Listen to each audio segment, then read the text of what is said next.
आज की कहानी है पाप का गुरु कौन। एक पंडित जी कई वर्षों तक काशी में शास्त्रों का अध्ययन करने के बाद अपने गांव लौटे। गांव के एक किसान ने उनसे पूछा, पंडित जी, आप हमें यह बताइए कि पाप का गुरु कौन होता है। यह प्रश्न सुनकर पंडित जी चकरा गए, क्योंकि भौतिक और आध्यात्मिक गुरु तो होते हैं, लेकिन पाप का भी गुरु होता है, यह उनके अध्ययन और समझ से बाहर था।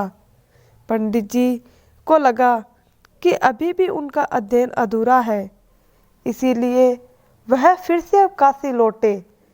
फिर उनके गुरुओं से मिले, मगर उन्हें किसान के सवाल का जवाब नहीं मिला।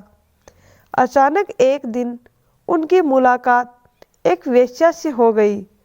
उसने पंडित जी से उनकी परेशानी का कारण पूछा, तो उन्होंने अपनी समस्या बता दी।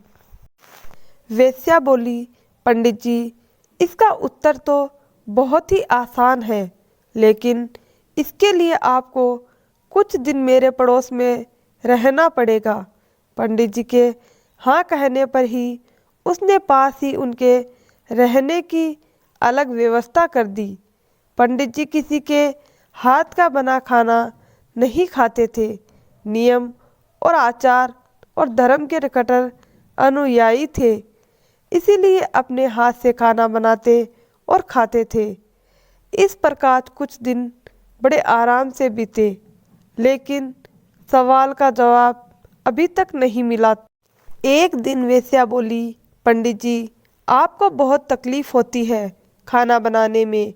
यहाँ देखने वाला तो कोई और है नहीं।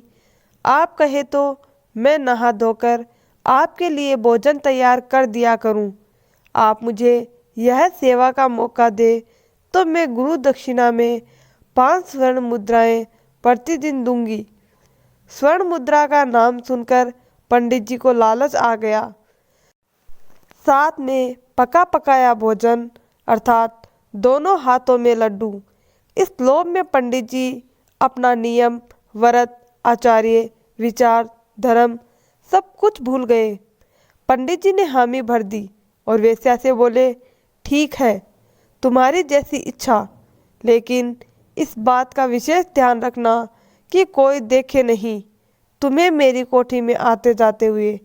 वेश्या ने पहले ही दिन कई प्रकार के पकवान बनाकर पंडित जी के सामने परोस दिए, पर ज्यों ही पंडित जी खाने को तत्पर हुए, त्यों ही वेश्या ने पंडित जी के सामने परोसी हुई थाली खींच ली।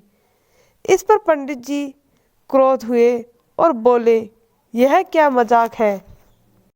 वेश्या बोली, यह मजाक नहीं है पंडित जी, यह तो आपके प्रश्न का जवाब है। पंडित जी, यहाँ आने से पहले आप भोजन तो दूर किसी के हाथ का पानी तक नहीं पीते थे, मगर स्वर्ण मुद्रा के लालच में आकर आपने मेरे हाथ का बना खाना भी स्वीकार कर लिया। अतः यह लोभ ही पाप का गुरु है। दोस्तों, इस कहानी से हमें यह सीख मिलती है कि जीवन में ईमानदारी से काम और जीवन यापन करना चाहिए। कभी किसी चीज़ का लालच नहीं करना चाहिए। लालच अपने जीवन को गर्त की ओर ले जाता है। इसीलिए तो कहा गया है कि लालच बुरी बला है।